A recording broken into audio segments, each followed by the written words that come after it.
Hey, good people, how you doing? Welcome to episode 23 of 254 Rugby, conversations from Kenya and around the world about the game that we all love, rugby. My name is Michael Kwambo, and as always, joining me is Walter Oranyi. Walter, how you doing? I'm all right, Michael. How are you? Kama kawa, kama dawa. Always looking forward to our episodes. Yes. Great. Good to know you're okay. I'm good as well. It was an action packed weekend of rugby, both locally and internationally. Let's just start with international rugby and the rugby that caught the headlines. I know there's a lot of rugby going on. There's the URC, there's local championships in various European and South African countries, but the Six Nations kicked off on Friday. That was the first of three matches over the weekend. Defending champions Ireland played in the last game on Saturday. 27-22, they defeated England. And then Scotland came up against a very competitive Italy, that game ending 31-19 to the Scots. And then on Friday, the French beginning their campaign with a 43-0 demolition of Wales at the Stade de France. I hope you caught the games because I did, and I must tell you, it was pure value for money. Yeah, it was beginning the games on Friday.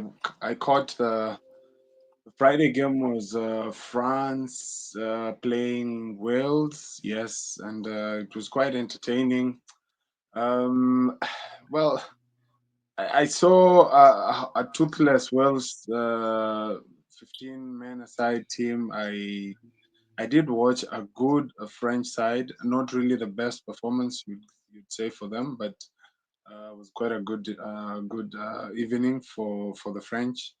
I caught the Irish game on Saturday. What a battle it was between the Irish side and England, and quite unfortunate for the English side there towards the end, losing that one. But I thought I saw a good fight in them. I saw a very good fight in the English.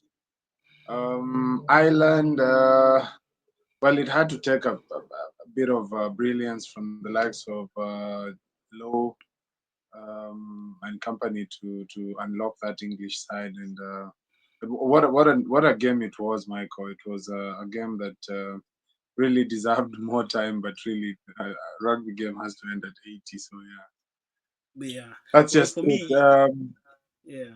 For me, I caught all games. Maybe I'll just give you my quick summary of all three games. I'll start with the France Wales game. Me, I think Wales tried. It was a night of frustration. They had 50% of possession, but they simply lacked the cutting edge. France, on the other hand, they showcased not only their attacking brilliance but also their defensive resilience. Remember when Wales started that game with a lot of energy in the opening 20 minutes before the French let pragmatism take over ambition and decided to play the way they want. And then the French back row was just something else.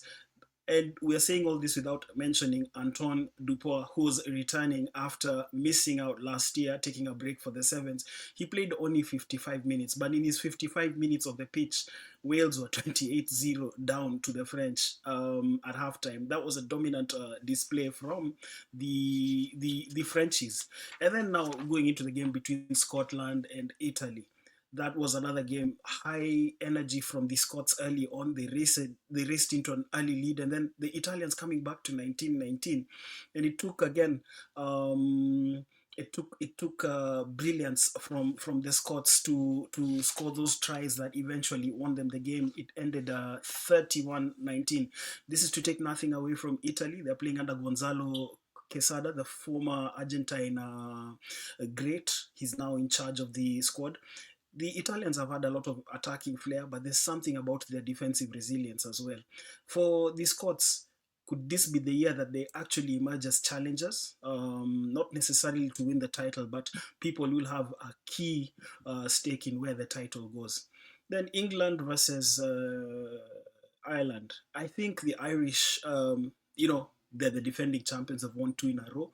They are looking for the three-peat. And I'll tell you, securing that three-peat is never easy. The first one is usually a stroll. The second one is usually not, it's not much. But to win it three times in a row, that's when now questions are put about your credentials and your capabilities. England, obviously, they showed well, started well, leading 10-5 at halftime, and there was a lot of innovation from Steve Borthwick. Can you imagine this guy played three loose forwards in the back row? That is crazy. So you can imagine the fetching, and they made the Irish breakdown difficult. So the Irish had to go into the break and figure out how to counter that.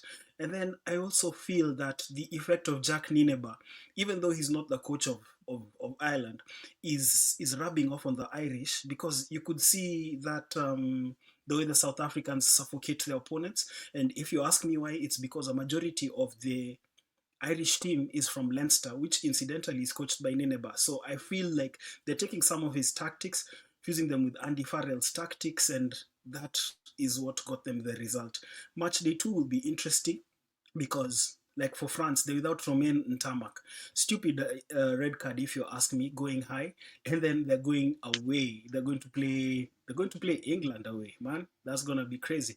But that for me was match day one. In a summary, we will preview match day two in a subsequent episode. What's your take? Yeah, I guess I just had a few comments on the Italians.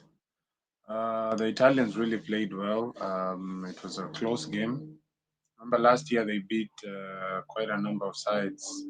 So it's always a challenge going up to play Italy. And Scotland didn't find it easy. This coming weekend, I think Italy are hosting Wales. And, that's one of those games that, nowadays Italy sees as a game that they can win. So that's how much they've grown in the last couple of years in terms of playing Six Nations. Well, Absolutely, Michael, the I don't way. think I have much for that. Mhm. Yes. No, I was saying it's actually Italy's 25th anniversary in the Six Nations. They were admitted to the Six Nations in the year 2000, because previously it used to be known as the Five Nations. But over the years, they've really just been participating. But over the past few years, they've really been growing in their own. And I don't think there will be any pushovers. I expect their game against Wales to be tight, and I expect them to. I wouldn't be surprised if they beat Wales. Yeah, I agree with you. They're definitely up there. It's going to be a challenge for Wales to go to Italy and get a result. So that's another one to keep our eyes on as we head to the next couple of weekends. Yes, Yeah. Now, Michael. just I guess we yes. yeah, you wanted to say something. You just go ahead. No, no. I wanted to say that out of the opening games that I've watched in terms of Six Nations, the battle still remains a strong four-team contender. I think match day two is going to be very interesting. It's time for us to see what England have at Twickenham versus France. And I'm also hoping for a good match for, of course, the Scottish.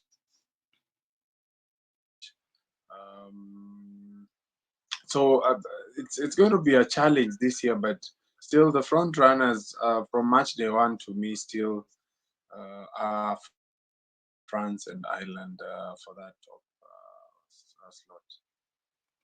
Great. Now let's move closer home to Uganda, where the Uganda Rugby Premiership continued this past weekend. These are the results from match day four. There was that clash between the Rhinos and Heathens. The Heathens ending the Rhinos' unbeaten record. A lot of points scored in that game, 37-25. The Eagles defeating the Elgon Wolves 38 points to 8. Ginger Hippos defeating Walukuba Barbarians 38 points to 25 in the Ginger Derby. The Warriors going down to Victoria Sharks 34 points to 9. Pirates with the big win in Entebbe over the Mongas 52 points to 8. And there was a bit of banter about that game. And I almost felt like saying there's an effect of Kenyan rugby there away from the players, because there's a video that was circulating on social media showing the Ugandan players, the Pirates players, dancing Mapangale after defeating the Mongas. And I just thought that, the Kenyans showed up in Kampala, defeated the Cranes at at Kings Park Arena, did Mapangale, introduced the dance there. So we can say Kenya Rugby helping Uganda since 1896. Yeah, For many and then years, Mike. and then the Cubs with the 26-10 victory over the Buffaloes. So that was match day 4 in Uganda. Very quickly, let's just look at the standings before going into their upcoming fixtures for match day 5. So just like it is in Kenya, now, 3 teams remain unbeaten in Uganda. There was a typo there by the Ugandan Rugby Union as they did their standings. I'm sure the guy who was changing, these things happen. You can see Cobs and Rhinos have played for 1-3, drawn 0, lost 0.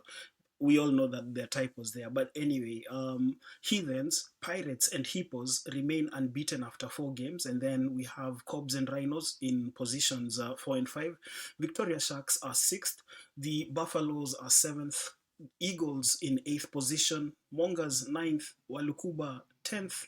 Warriors 11th, and Elgon Wolves at the bottom of the standings with no points after 4 matches. And it seems as though, we are heading into the same old situation in Uganda where it is Pirates and Heathens again showing that they will be competing for the title. The class beginning to emerge in Uganda. Yeah, definitely that. It's natural selection, like you just pointed it out. The best will always come to the top, and it's shaping up nicely for that top two battle. Now, Michael, I needed to know if they have promotion and relegation in the Uganda Cup, and I mean if that works, especially also looking at the Kenyans who are playing at Victoria Sharks. We had a win this weekend. That's a team I support.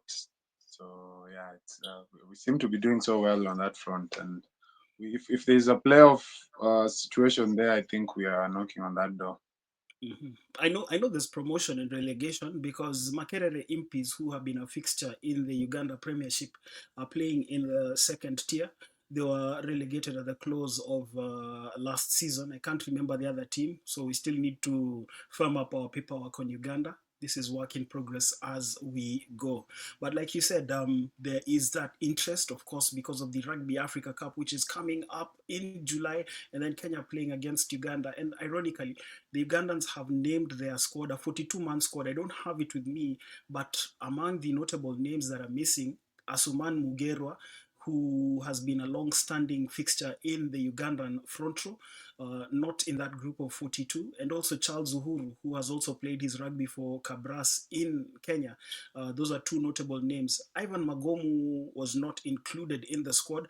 We all know that he has been serving a 180-day suspension for bringing the game into quote unquote disrepute. But I'm sure that with his ban being coming to an end anytime soon, they will inevitably call him up. Yeah, and it just is a pointer to the fact that teams are taking the 2025 Rugby Africa Cup seriously because of the implications. There is World Cup qualification involved, and if you don't get the direct ticket, there still is a playoff against a side from Asia. And we will be discussing the Simba's squad later in the fixtures. Let's just go to the match day 5 fixtures for Uganda before we delve into Kenyan rugby. And there we are on match day 5. Victoria play against Cobs in the early kickoff at Chadondo. This will then set the stage for the clash between Buffaloes and Eagles at 4 p.m. at the same venue. Warriors will play against the Rhinos at Legends, while Lukuba host Mongas in Jinja at the Dam Waters venue, while Elgon Wolves and Jinja Hippos play in Bale. And then the cream of the round is the top of the table clash at the Kings Park Arena between Pirates and Heathens. An unbeaten record is going to fall on the day.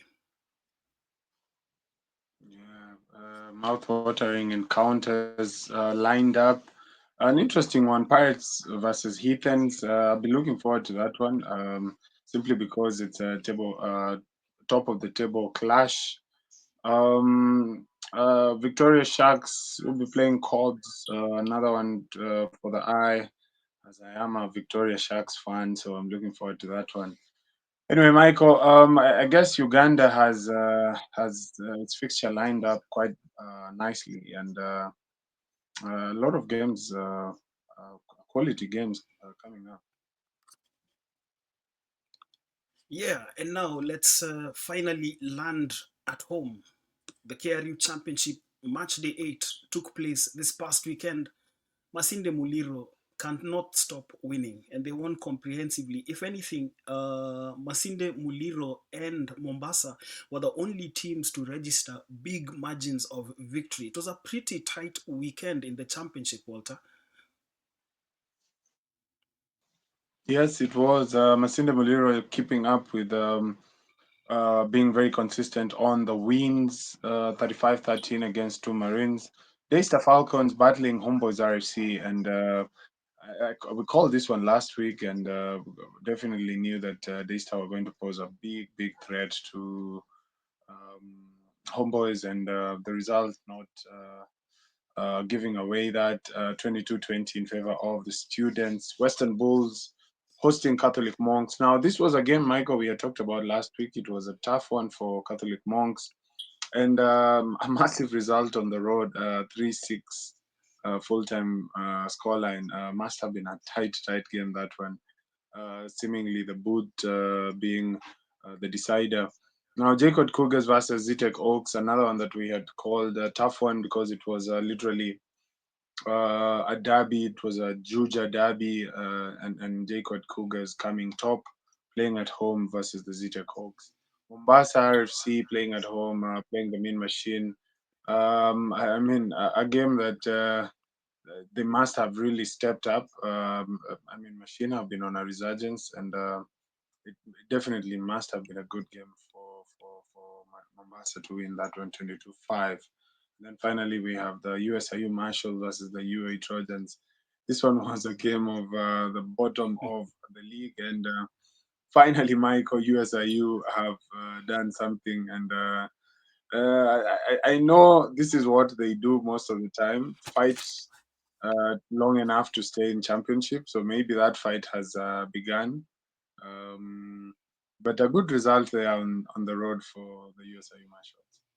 Yeah, and again, just looking at the results, two results actually didn't go as I called them. That was Daystar Homeboys. I'd called it for Homeboys. And then Mombasa versus Mean Machine. Actually, three, because I'd also called Zitek Oaks against JKUAT Cougars. Mombasa, for me, that's a big result against Mean Machine. Playing at home, Mombasa utilizing that home ground advantage, but also the skills of knowledge of one Moses Amsala. If you remember Moses Amsala, he's a Mombasa old boy. Also played for KCB, but is in Mombasa. He works with the Kenya Navy stationed in Mombasa, and is now transferring his expertise in the forwards to the next crop of rugby players. And it's always good to see players make that transition into the other side of rugby, be it in management or coaching. So kudos there. Western Bulls versus Catholic Monks. We did call it to be a close game, but man, this close, no tries. 6-3. This must have been a tight game, and then also considering the conditions, rainfall in Kakamega, early kickoff, all those factors as well. But another tight game. That was match day 8 in the KRU Championship. Let's just look at the standings as we head into match day 9 in the KRU Championship. We will be sharing the match day 9 fixtures on our social media platforms later on, and that is what the standings look like. It is Masinde Muliro and Catholic Monks in the automatic home semi-final slots. Daystar, Zitek, Homeboys and JKUAT Cougars in the playoff slots, and then Machine, Western Bulls, Mombasa, Two Marines in the next positions from 6-10. USIU Marshals are off the bottom, their first win of the season. And remember, their points tally was negative because they had given away a walkover. Now on 3 points, while the UAE Trojans on the solitary point and at the bottom of the log. The UAE Trojans have been a fixture in the KRU Championship, but could they be going down to the third tier nationwide league, Walter? Yeah, this seems to be that year that all the trees that I mean, all the branches that they tend to lean on really become slippery. No result has come their way so far. The competition up top is quite intense. Mid-table battles are ongoing. You can see the likes of Jacob Cougars, Mean Machine, still an open chance to qualify for that playoff position. Just below them, the Western Bulls is quite a competitive side, and you can see they have points on the scoreboard. Mombasa, just like you just talked about in terms of that involvement of the likes of Moses Amusala, you can see that they have a battle and they've been battling well. Two Marines sitting outside that bottom two, it's still not safe for them because the difference between them and the USIU Marshals is just 1 point. And it's going to be a serious battle for the UAE Trojans to get off that bottom position. Now the battle now then becomes that who goes in with the UAE Trojans into the relegation for next year's nationwide league. And that's the battle between the two Marines and the USIU Marshals. It's going to be a battle that we need to watch out for the next couple of weeks, Michael. Absolutely. Who do you see making the final? And by extension, securing Kenya Cup promotion? Well, remember the top two will always have a smooth sailing to the semi-final, simply because they will be hosting the semi-finals at their own backyard, and nothing is more important than home advantage when it comes to such rugby situations. And I don't really see it being far off Catholic Monks and Masinde Muliro. However, the playoffs. Remember, number three plays number six, number four plays number five. This table is not yet decided, so we can't really call on who's going to be one, two, three, four, five. Actually, one, two, three. There's still a battle there, so it's going to be a challenge, Michael. But it's really early doors. There's still quite a big field of challengers for that championship slot. I agree, and I'd like to call it and say Masinde Muliro just look slightly stronger than their opponents. I think they're good enough to qualify for the Kenya Cup. The second slot, Catholic Monks are literally just picking up the wins. They've scraped over two results in the past 2 weekends. Remember, there was the 12-8 against JQuat on match day 7, and then this 6-3 win against Western Bulls. And you just feel that they would have to take their semi-final seriously, and that would probably mean bracing if they meet homeboys. Wow, that I give it to homeboys. I probably see homeboys upsetting Catholic Monks in that semi-final. But again, those are just things that we can speak about. Matters on the day can usually take a different turn. That's just a speculation on my end. Yeah, it's going to be a tough one, Michael. Zetec, Daystar Falcons, especially Daystar Falcons, they are quite unpredictable. And remember, the difference between Catholic Monks and the Daystar Falcons is just 2 points, Michael. So the top two or top three is not yet decided. So we'll watch out for this battle for the next couple of weeks, and then we can be able to know who's going to play who. But quite a strong field there in contention for the championship trophy. Yeah, and now, well, match day was it match day 6 in the Kenya Cup? Was it match day 7 in the Kenya Cup? Um, Pretty much routine, kama kawa kama dawa, like you just mentioned at the start of the program. But Walter, we had raised our concerns about Nakuru. Yes, they walked off the pitch. Yes, they cited officiating and such issues, but they're at the bottom of the table. It's now 7 games without a win, without a bonus point. And the result against the South Coast Pirates stands. South Coast Pirates awarded that game 17-0. Let's start with that game before we go to the rest of the fixtures for the weekend.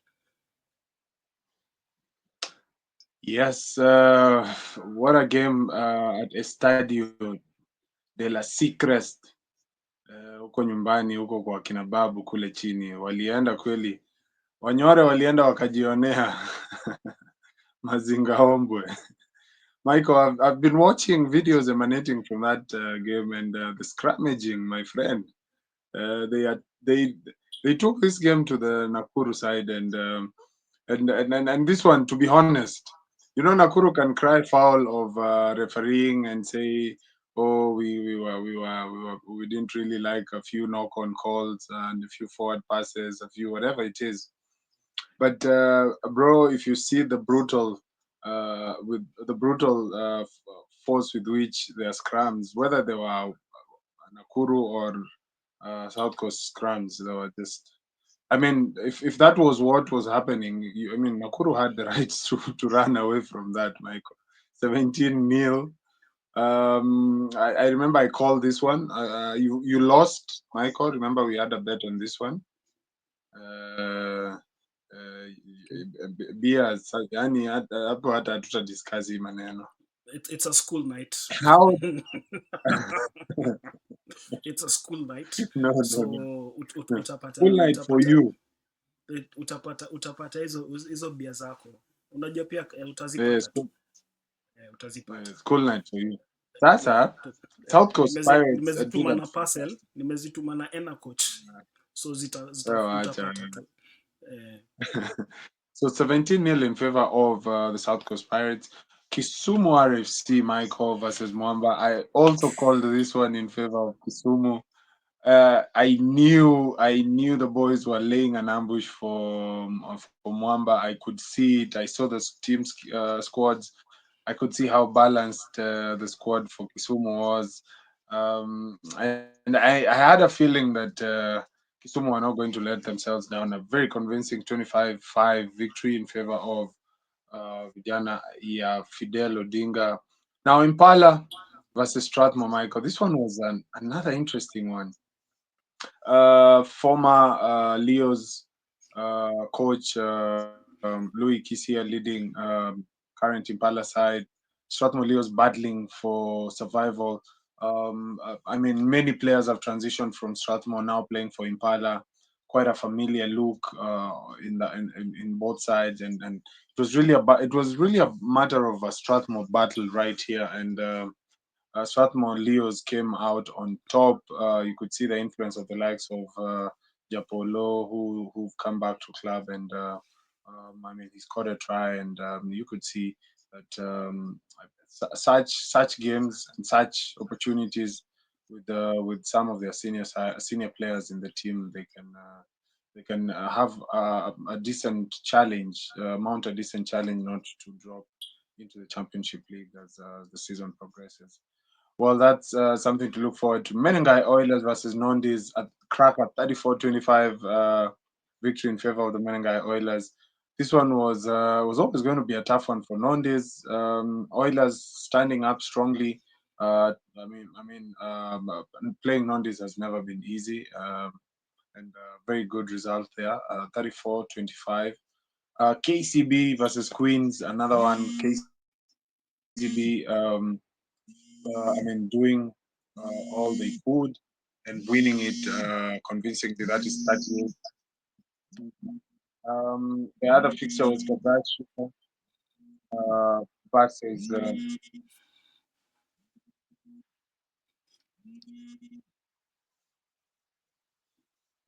Sorry, Michael, someone was trying to call me. So Kabrai Sugar versus Kenyatta University's Black Blood. Another fixture that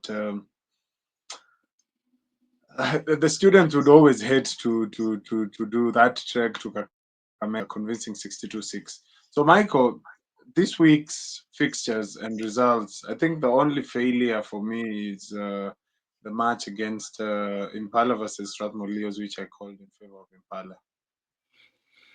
Okay, well, me, there's a number of failures, but we, they're mob. Pirates, I'd called it for Nakuru, I'd called for Mwamba, I had called for Impala. But you know the funny thing? Impala, despite losing to Strath, are the beneficiaries because they actually climbed up in the standings, because of that bonus Mm. point. It was one of those things, you it was a fortuitous bonus point for Impala. The reason I say that is because here are the standings as we can see them. They were seventh, they climbed to sixth on 11 points, slightly better points difference than KU, who were hammered in Kakamega. Let's call it for what it is. So Impala now in that final playoff slot. At the bottom of the table is Nakuru. Let's start from the bottom. So at the bottom from the top is Nakuru, winless, pointless after 7 games. They are running out of games. They now have 4 games to turn their season around. Granted, they have finished up with KCB, they finished up with Oilers, they finished up with Cabras. Um, I don't know who else. They've played Queens, I think. So they have a Mwamba over there. And the South Coast Pirates game was really theirs for the taking, an opportunity that they failed to take. Don't tell me about this officiating stuff. Not because I've previously worked for KRU, but because you get onto that pitch and win your games. But we'll have that discussion later on as we continue. Mwamba, second from bottom. They also have their work cut out. The next 4 games are do or die for them. Pirates is vibes and inshallah. Them, like they came to enjoy the ride and the ride is good so far. They're hitting their targets. South Molios will be confident after 2 wins on the bounce. They're making their work so much easier.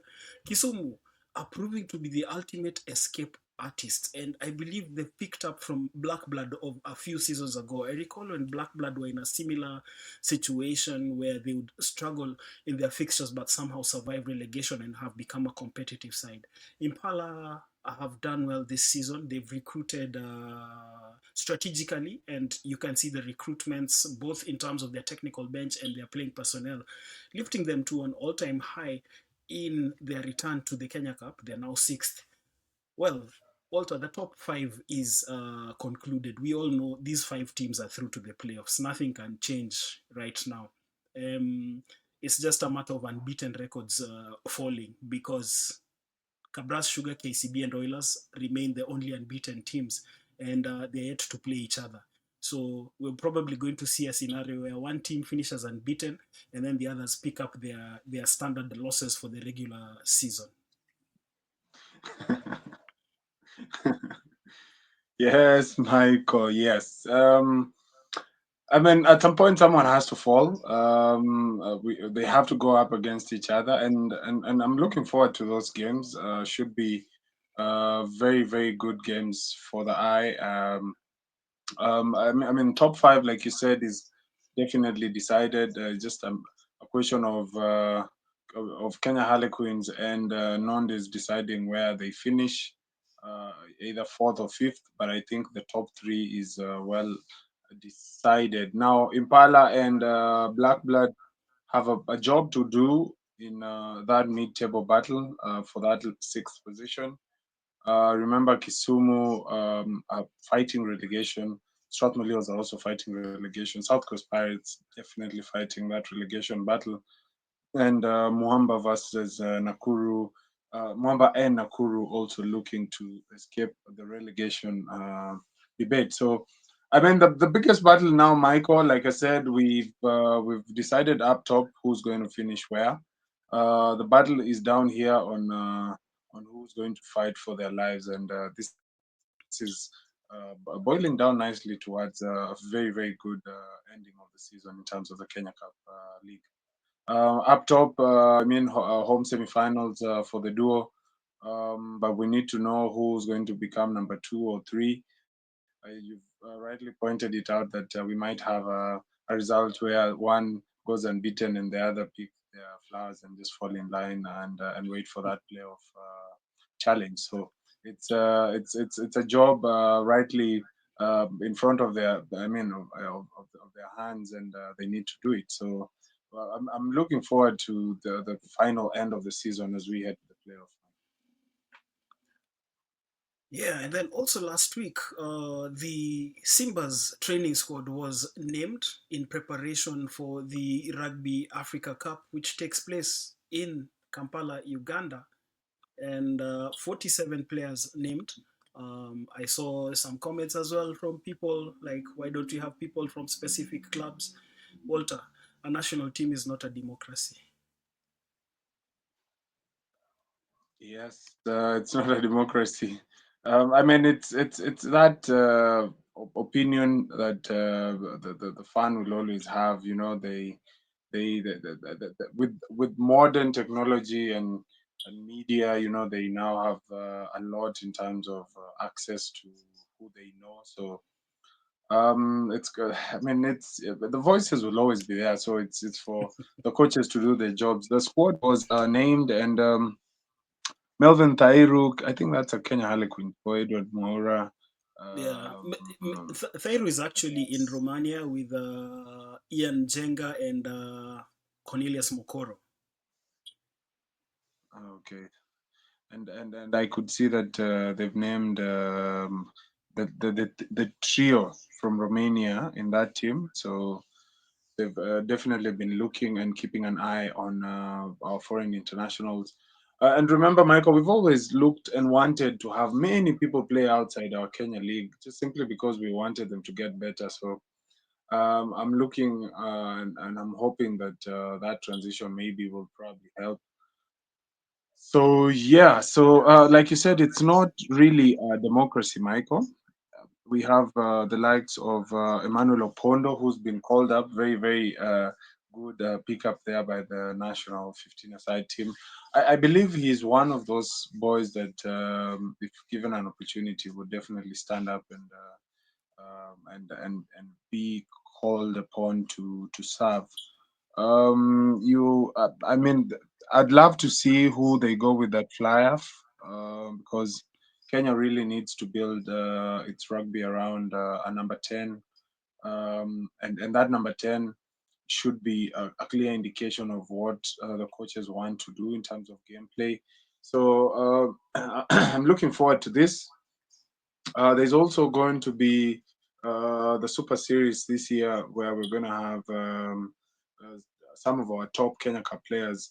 I mean, this squad has been chosen as per the last couple of years.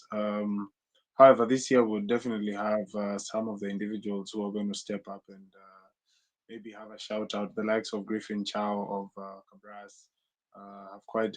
I mean, even if you look at someone like Jackson Siketa, if Kenya was a serious rugby playing nation, we would definitely take that young boy at 10 and mold rugby around him.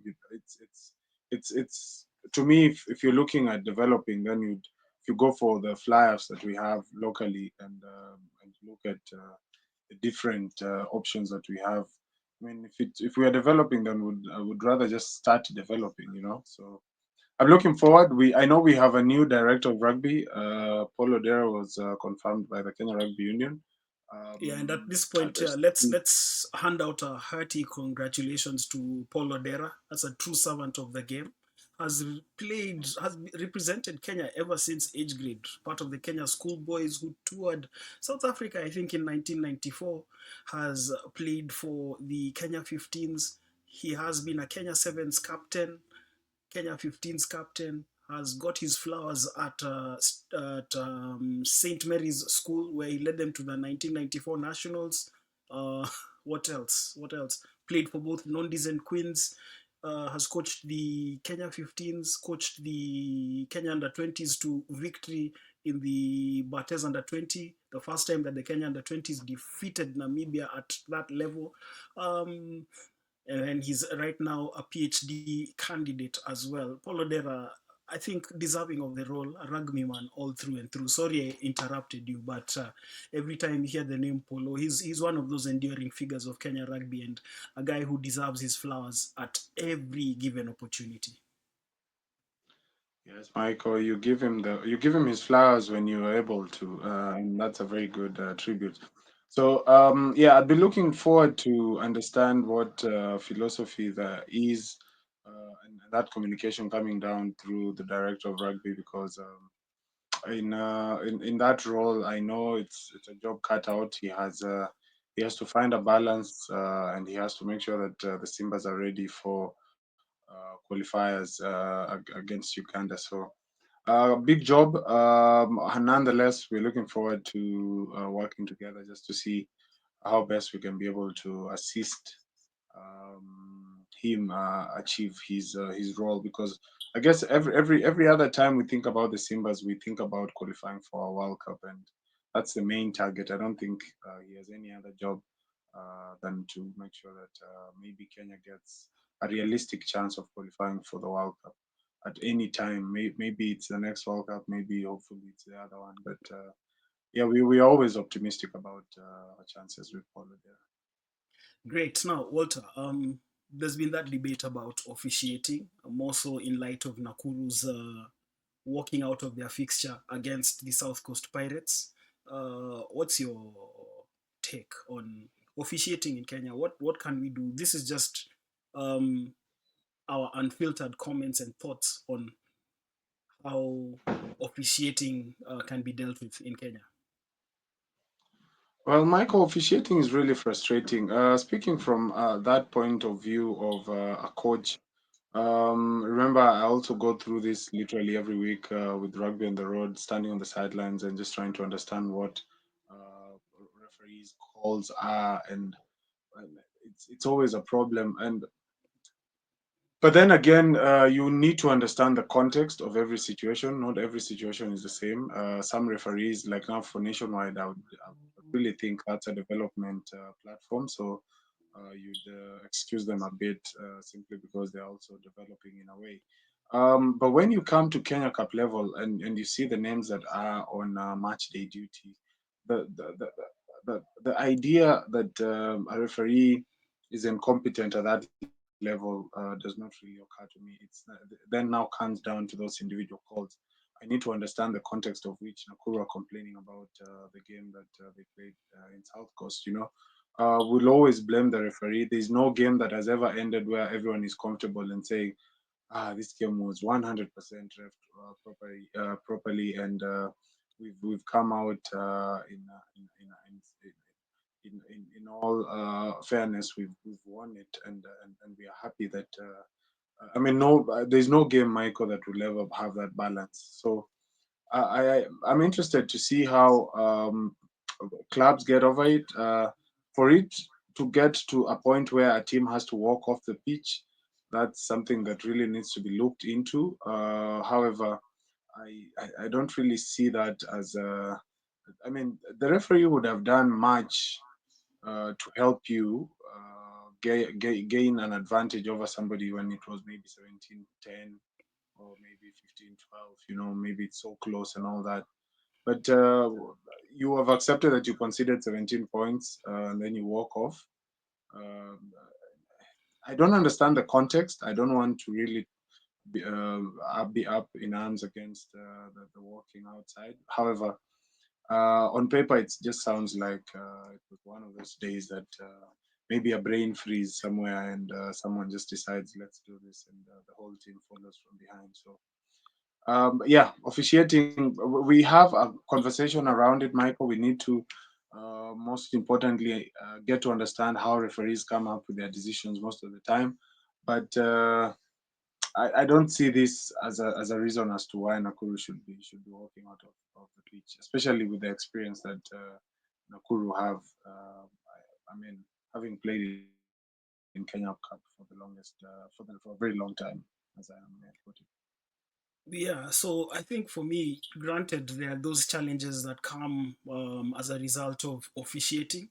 The question is now, what can we do collectively to deal with those challenges? I'd like to look at it from a different angle, whereby I think we need to encourage a lot more players within our rugby setup to take up officiating, because if you look at it, particularly in the lower tiers, a lot of our match officials are people who haven't played the game.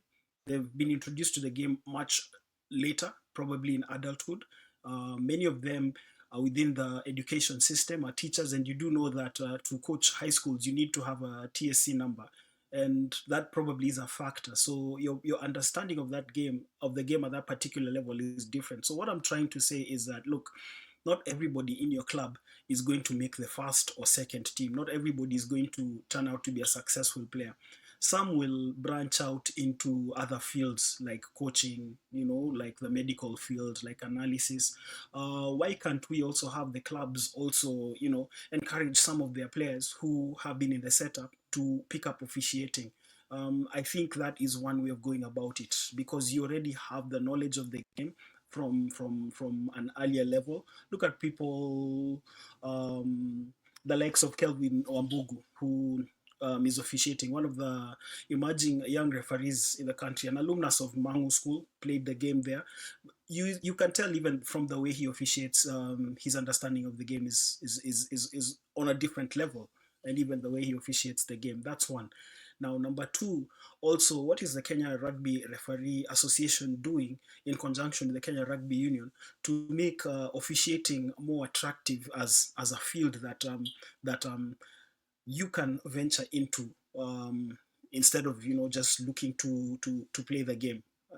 Yeah, those are just some of my comments, because this is a debate that has been raging on for years on end, Walter. Yeah, very good pointers there. I mean, it's all about development, and if the referees can get that development from the onset in terms of developing rugby players through and through to become match officials, I guess that would be an edge in developing the future of Kenya rugby referees. I don't And think there is also, much for me to add on that. Yes, Michael. oh, I just had one more thing to add. I do know that we are made aware constantly of the changes to the laws of the game, but I feel that it's very superficial. You're just told, hey, there have been these changes. So there isn't, like, practical examples or education to actually put people through a process whereby they understand the consequences of these changes. And I personally feel that it is also something that applies, because many of the times a referee will come and say, hey, we are using the new updated rules, but have you guys within your club setup gone through the due diligence to also be acquainted with the new rules? I'm in no way trying to defend the match officials. What I'm trying to say is that everybody within the rugby ecosystem has a role to play in terms of ensuring that the standards of officiating are improved. I think that it's a collective effort. We need to learn.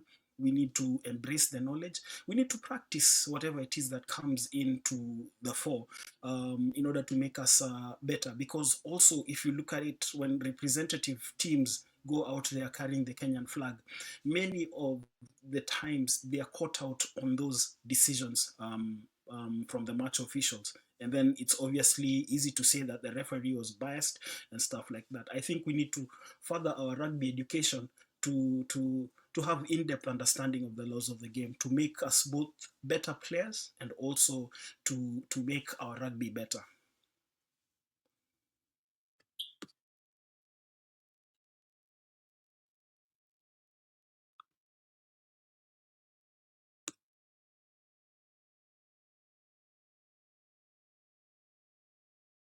Yeah, it seems like my words made Walter freeze. So as we continue, tough times for Nakuru. We're going to talk about Nakuru again, and Nakuru finding themselves at the bottom of the Kenya Cup in 2025. They played 7 games, lost all 7. They are at the bottom of the log. It really isn't going great for this side that won the Kenya Cup in 2013 and 2014. Um, 4 games left for them to redeem themselves, to retain their Kenya Cup status, and 4 games that they must, get positive results to stay in the Kenya Cup for yet another season. The question is, will they be able to, or will we be seeing Nakuru going back to the KRU Championship, going back to the second tier for the first time in about 17 years. Hey Walter, great to have you back. You just froze as I engaged in as our dialogue turned into a monologue. I had literally just been saying earlier on that I think it's upon us as the rugby ecosystem to ensure that we are consistently and continually updating ourselves on the changes on the laws of the game, because if you look at it, even our national teams get impacted by officiating when we go out there. And I do feel that it's because we do not take enough time to understand the laws of the game and the officiating. That is one. But also, two, we've talked about, improving the quality of officiating generally by getting everybody involved a lot more in understanding the laws of the game, and also understanding the changes that are consistently happening, and also practicing these changes as they come about, so that we are not caught flat-footed both locally and internationally.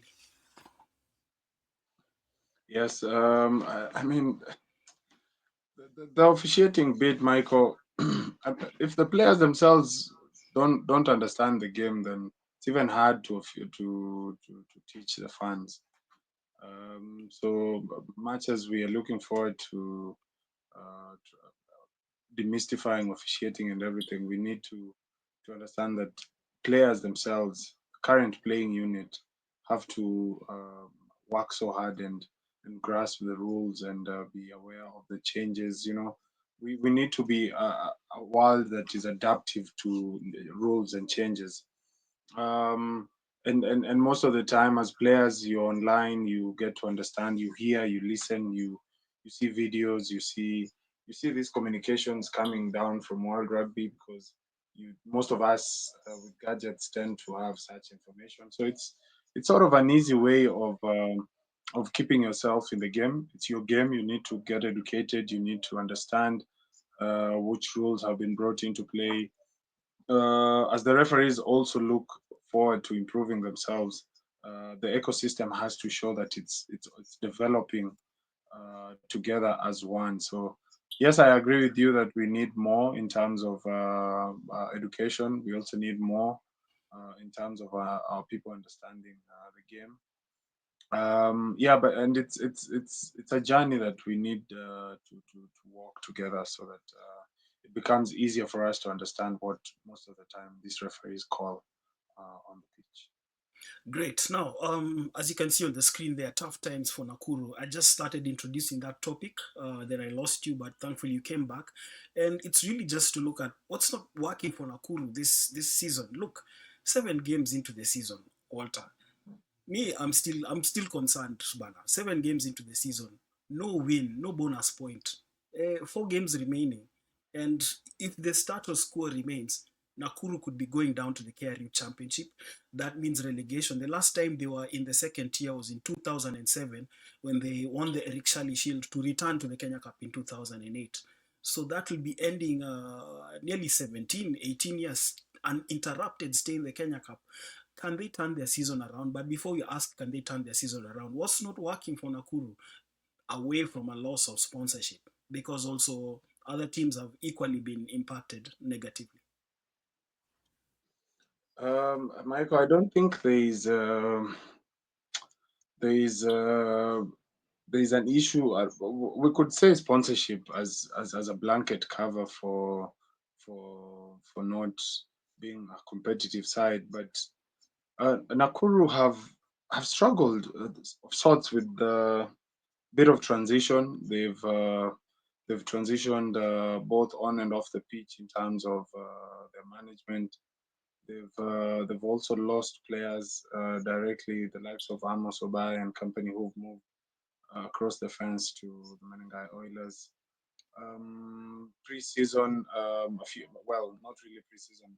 When the transfer window was open, I know for a fact Javan Okoth and John Okoth's brother were all Philip leaving. Okeo.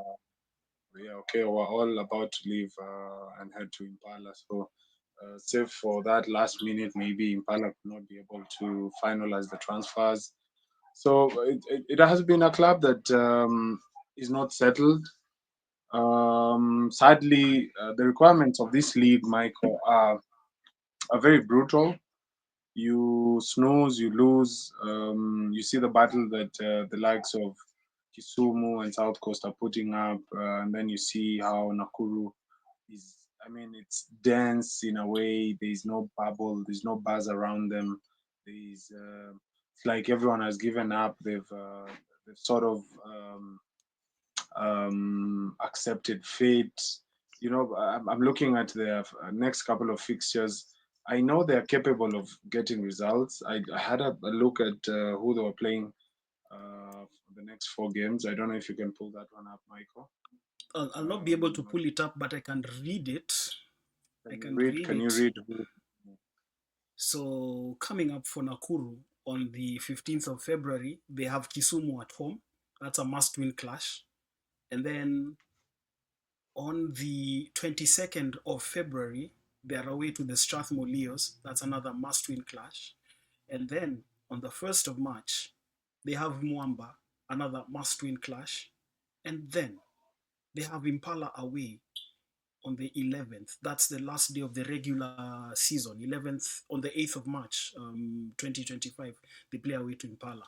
So you can see those fixtures there again, or you can And where hear are they them. playing? Where are Now they playing, Mwamba? let's just start. They play Nakuru at home on 15th.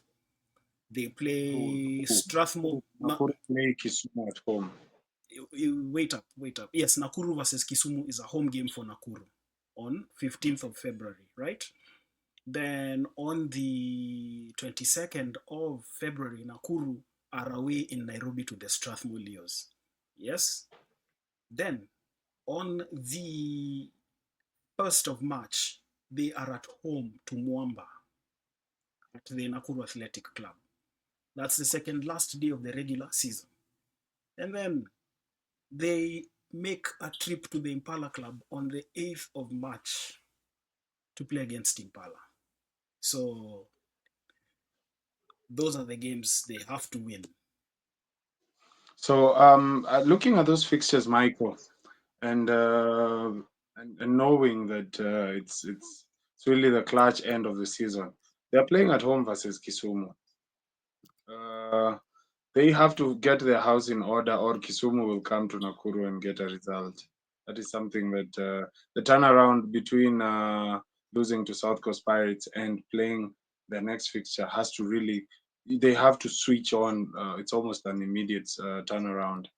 Then they're playing Strathmore Leos, or are they playing? Yeah, they're playing the Leos. They're coming to Nairobi to play the Leos. Michael, Yes. I don't think in their state at this point in time they can come to Nairobi and beat Leos at home.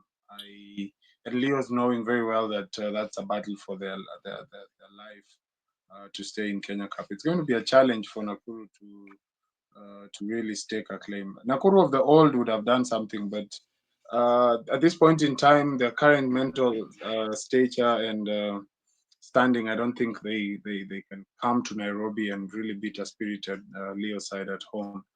After that, they'll be hosting Mwamba, a very unpredictable side. Mwamba also fighting for that position to get off the bottom of the league.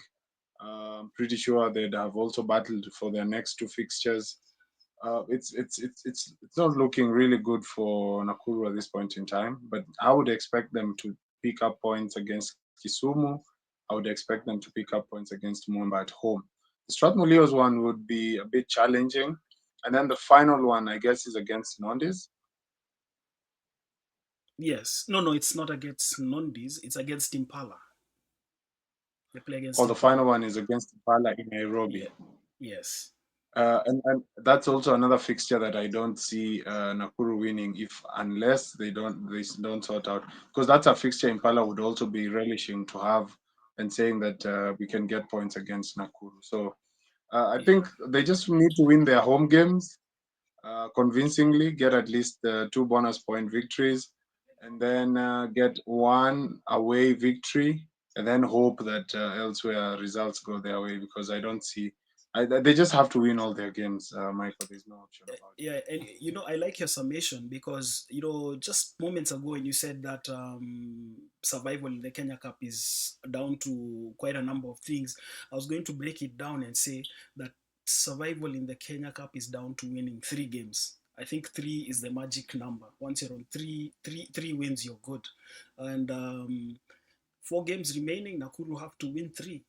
Can they do it? That's the question. Yeah, that's a question.